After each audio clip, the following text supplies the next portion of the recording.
Tú, Bárbara, naciste casi rodeada de arte. Tu padre artista, tu tía directora de cine y también artista e intérprete de cine. Sí. ¿Desde pequeñita ya querías ser algo, artista? Lo difícil en mi casa era que saliera una ingeniera, también te lo digo. Que ahora digo, qué pena.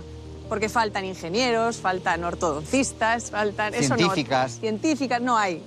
No lo sé. Es verdad que yo creo que es más fácil cuando uno vive en ese medio y conoce ese medio, lo más fácil, realmente no tuve mucho mérito. O sea, me vino de cuna un poco. Sí, pero fuiste muy precoz. Sí, fui precoz. Es verdad que yo siempre he sido muy payasa, mucho. Y lo que más me gustaba hacer, sí, eso ahora no lo puedo. Aquí no procede. No, pero siempre me ha gustado...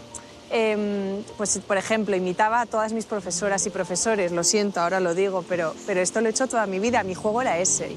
Pues cuando me dijeron que necesitaban una niña con 3 años, que yo sabía que estaba actuando. Eso es lo fuerte, que yo tenía 3 años y yo sabía que estaba actuando.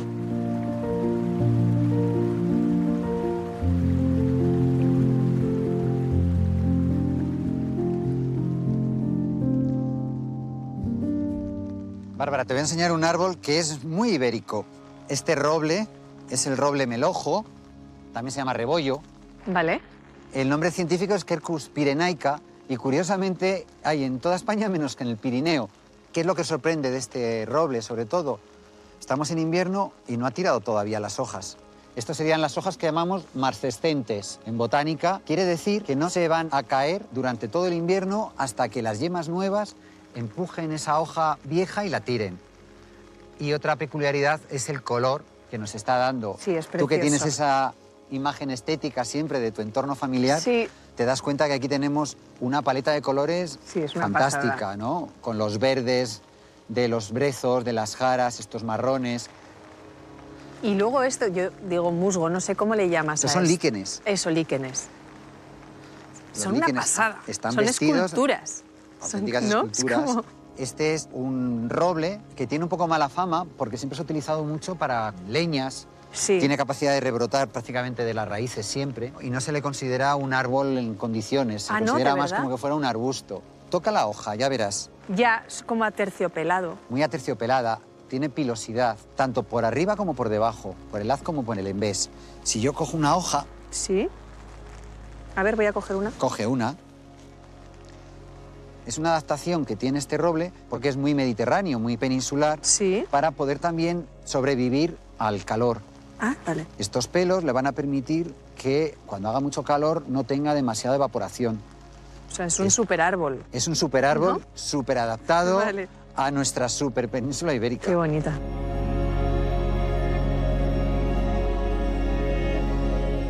Si la vegetación de la ribera del río favorece el crecimiento de nuevos ejemplares, hay un pequeño animal del bosque que favorece la regeneración natural del roble.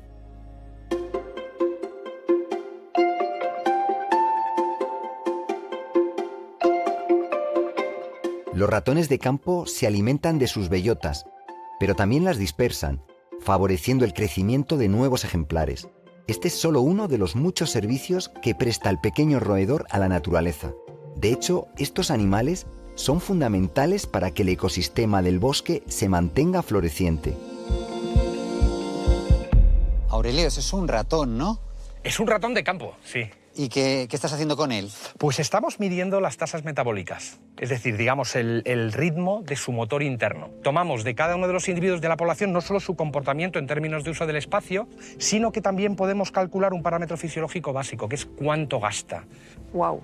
Y lo que hacemos es poner un montón de trampas en el campo a distancias homogéneas, en una especie de patrón que sea constante en cada uno de esos estudios. Cada una de las trampas tiene algodón y comida. ¿Y cuando entra el ratón ahí dentro, qué pasa? Pues cuando entra el ratón ahí dentro, al llegar, toca una pequeña solapa y esa solapa hace que se cierre. ¿Y el algodón para qué es? ¿Verdad? Para que él se pueda hacer un nido y estar a gusto y tan calentito. ¿Cómo sabéis que es un ratón y no el otro? Claro, lo que hacemos es marcarlos. Utilizamos microchips. Entonces igual. hay microchips más pequeños que 1 centímetro y como 1 milímetro de diámetro que tú le introduces al ratón y el ratón queda marcado de por vida. Entonces ese animal, cada vez que lo capturamos con estas trampas sabemos quién es. Eso lo hacemos cada semana, cada 2 semanas, pero luego además de eso utilizamos unas cajas que son espectaculares y que nadie utiliza en ningún lado excepto nosotros. Eso ya hoteles de lujo. Hoteles el apartamento de lujo. y eso sí, ya es pero el además aquí es palacio. que son libres. Entran cuando quieren y se van cuando Qué quieren. maravilla.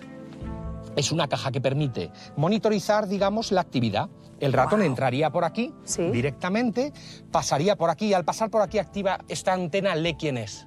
Y esa información queda grabada, el microchip, exacto, queda grabado aquí. Y entonces, esta caja se pasa toda la noche y al día siguiente es cambiada de ubicación. Y entonces, ¿qué puedes calcular con esto? Pues un montón de cosas. Puedes saber cuál es el área de campeo, cuál es, por lo tanto, la probabilidad que tienes de encontrar machos o hembras o crías en un determinado lugar, incluso la tasa de contacto entre individuos. Y eso es muy importante porque, por ejemplo, en la dinámica de enfermedades, individuos que son muy sociables tienden a estar en contacto con muchos individuos diferentes de la población y eso les hace más peligrosos en términos de difusión de Y enfermedades. según el estado de salud de estos ratones, ¿es el estado de salud del bosque? En parte sí. ¿Por qué? Porque los roedores son de esas especies clave que lo que hacen es transformar toda la biomasa que generan las plantas a través de las semillas, la transforman y la hacen disponible al resto de los depredadores. Es un proyecto de ciencia española, absolutamente. Está financiado por el Ministerio de Ciencia y Tecnología. Vamos a la cabeza. Sí. Vamos a la cabeza absoluta, pero los españoles siempre lo hemos hecho en el pasado. Lo que pasa es que a veces tenemos que invertir un poco más en ciencia, pero desde luego a la cabeza vamos en muchas cosas. Arte y ciencia. Total.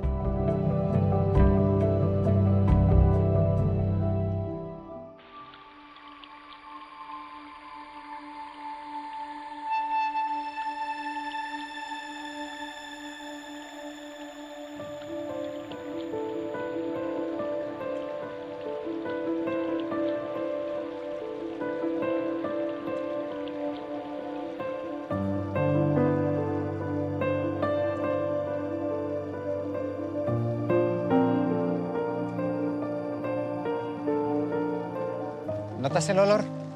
Sí, y eso que está lloviendo. Pero a pesar de todo, Por eso, ¿no? estás oliendo la jara. Estamos en un jaral. Ah, vale. Esta es la jara pringosa, la Cistus ladanifer. ¿Y por qué se llama pringosa? ¿Por qué es pringosa? Sí, tiene un aceite, Ah, que es el ládano, ajá. que además se utilizaba antes en medicina, incluso en perfumería, y tiene este olor tan característico. Pero la jara, precisamente con el ládano, lo utiliza para algo que es increíble, que es para eliminar la competencia. ¿Cómo? Sí, se llama el efecto alelopático. Vale. Esta resina, el ládano, impide que otras plantas puedan crecer a su alrededor. Ahora entiendo todo. Claro, Claro, ves porque es que verdad. solo hay jaras. Sí, qué curioso. Y lo hace porque siempre es colonizadora de terrenos pobres. Después de un incendio, por ejemplo, la primera que aparece. Ah, vale. Como hay poco alimento, si llegasen otras plantas, se lo iba a quitar a ella. Claro. Tiene unas flores grandes, esto luego se pone blanco en mayo. Lo que son las jaras floridas es uno de los grandes espectáculos de la naturaleza Qué hispánica. bueno. Las flores acaban mira, sí, dando unas semillas. Aquí es donde tienen las semillas. Para que las semillas lleguen a muy lejos, tienen algo que es muy curioso. Es que cuando hace mucho calor, Sí. estas bolsas llenas de semillas explotan, hacen ¡pam! Ves que estas hojas tienen un poco de pilosidad también por abajo, precisamente para adaptarse a estas zonas donde hace mucho calor. Y por eso son grandes colonizadoras. Las necesitamos también a las... Vale. O sea, está a bien, las- nos gustan. Nos gustan, ¿verdad?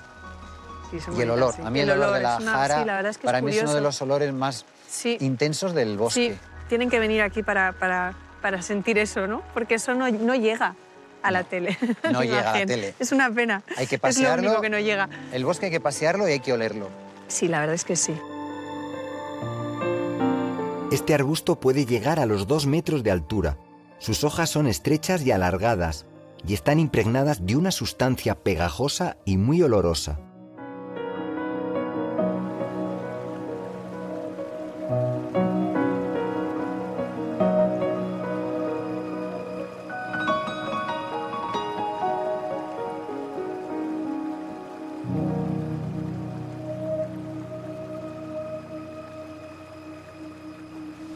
El bosque, como ves, se adapta Claro. al tiempo y al clima. Vosotros también, los actores, tenéis que adaptar mucho, ¿no? A lo que se os va planteando cada película, cada serie de A televisión. cada director, sobre todo. Hay muchos directores que quieren que lleves como una propuesta muy concreta, otros que no quieren que toques el guión, otros quieren que te estudies el texto hasta el final, pero sin intención.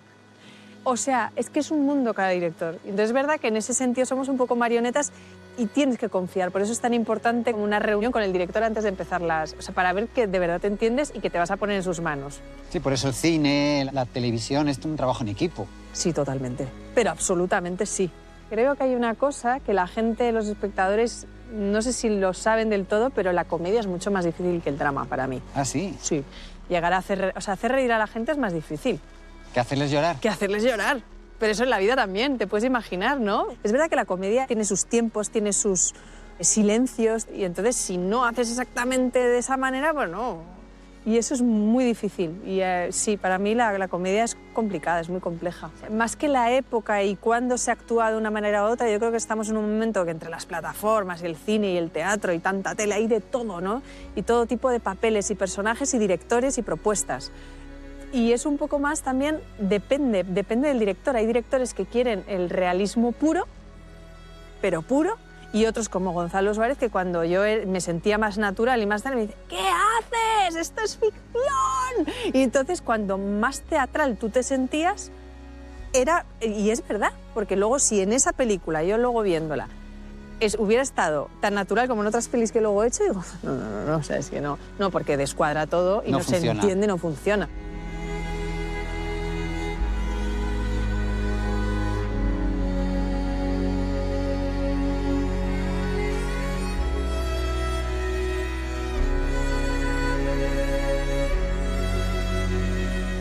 Al caminar junto a Bárbara por este sendero lluvioso, no es difícil sentir que la naturaleza conecta entre sí todas las partes que la integran.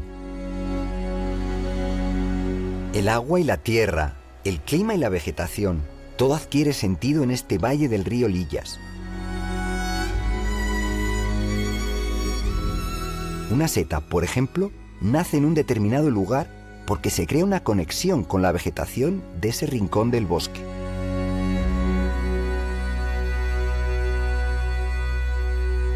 Esta seguramente te va a sonar cuando la veas. A ver, vamos a sacarla, porque tiene algo muy bonita característico. Es muy bonita. Sí. Mira, muy característico. El pie azul. ¿Te suena?